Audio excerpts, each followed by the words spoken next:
بسم اللہ الرحمن الرحیم۔ السلام علیکم میرے محترم بھائیوں اور بہنوں۔ قاتلانی حسین کا انجام حصہ دوم میں آج ہم خلی بن سنان کا انجام اور ابن زیاد کے انجام بد کے بارے میں پڑھیں گے۔ خلی بن سنان کو جب مختار ثقفی کے سامنے لایا گیا تو خلی کو دیکھ کر مختار ثقفی کا خون کھول گیا، آنکھیں غصے سے سرخ ہو گئیں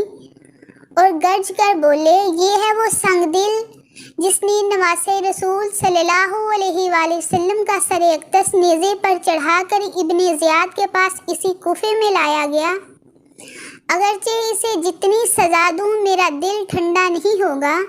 مگر اس کی یہ سزا ہے کہ پہلے اس کے دونوں ہاتھ کاٹے جائیں،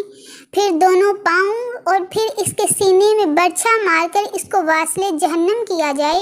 اور پھر اس کا سر کاٹ کر اور نیزے پر چڑھا کر میرے سامنے لایا جائے۔ جلادوں نے ایسا ہی کیا۔ اس کے بعد ابن زیاد اپنا خونی کھیل کھیل کر اور چمنستانی فاطمہ کی ہری بری شاخوں کو کاٹ کر اور یزید سے موصل کی حکومت اور اس ظلم و ستم کے انعام میں حاصل کر کے ہر طرح سے بے خوف ہو کر بیٹھ گیا تھا، مگر اس ظالم کو یہ معلوم نہ تھا کہ خدا کی لاٹھی بے آواز ہے اور اس کا قہر خاموش ہے، اور اسے یہ بھی معلوم نہ تھا کہ مختار ثقفی قہر الہی کی صورت میں نمودار ہو چکا ہے،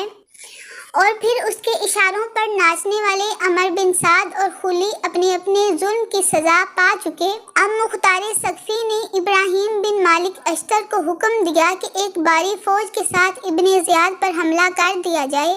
اور اس کو زندہ یا مردہ میرے سامنے پیش کیا جائے۔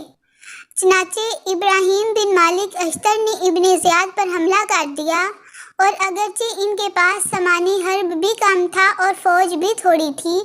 مگر چونکہ قدرت ان کے ساتھ تھی اور منشائے قدرت یہی تھا کہ قاتلانی حسین کو ان کے ظلم و ستم کی پوری سزا ملے،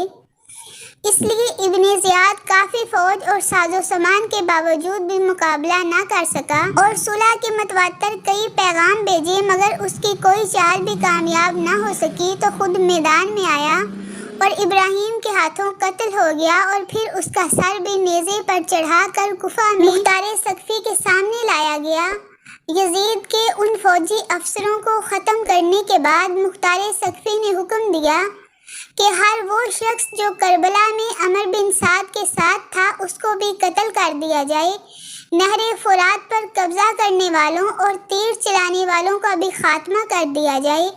چنانچہ ایسے ہی کیا گیا، اور جب مختار تمام دشمنانی اہل بیت اور قاتلانی حضرت امام حسین علیہ السلام کو واصل جہنم کر چکا تو کہا کہ ان کی ان سزاؤں سے میری آگ نہیں بجھی، یہ تو میں نے صرف اپنا فرض ادا کیا ہے، اصل سزا تو ان کو حشر کے روز ملے گی۔ بے شک میرے پیارے بھائیوں اور بہنوں، اگر آپ کو میری یہ ویڈیو اچھی لگی ہے تو ویڈیو کو لائک اور چینل کو سبسکرائب کر دیں۔ اللہ تعالیٰ مجھے اور آپ کو دنیا و آخرت میں امام حسین علیہ السلام کا ساتھ نصیب فرمائے۔ آمین ثم آمین۔ اللہ حافظ۔